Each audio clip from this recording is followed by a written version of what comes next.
o'clock, a big warning for drivers in the Kansas City Metro. This is the time of year when crashes involving deer are on the rise. No doubt. KDOT reports a 10-year high in deer-related crashes. November, by the way, the most dangerous month on the road for the crashes involving deer. And as 41 Action News reporter Tom Dempsey explains, it can leave you with expensive damages.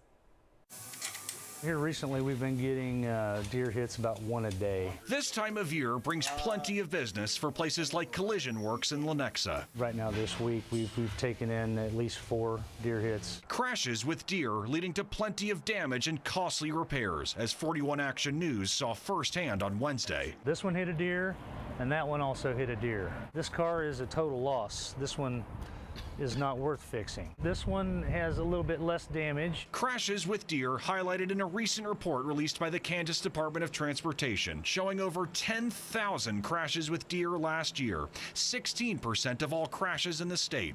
Johnson County showing the 3rd highest amount of deer-related crashes in Kansas and the 2nd most with injuries. We had to replace the fender and the front bumper, the headlight. One of the crashes fixed at Collision Works, bringing a $10,000 repair bill. This is all from a deer.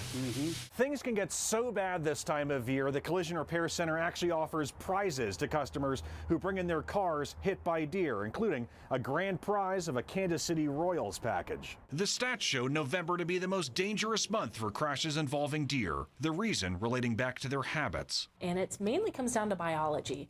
So this time in November, especially November, we're seeing the peak of their mating season. If drivers ever find themselves in line with a deer, experts advise to hit the deer head on to avoid possibly worse accidents. Your trip into work, coming home from work, those are 2 of the big times that you've got to be paying attention on the roadways. Dangers on the road, especially this time of year, leading to costly repairs for Metro drivers. I would just avoid any night driving or early morning driving in the dark, because that's when most of this happens. Tom Dempsey, 41 Action News.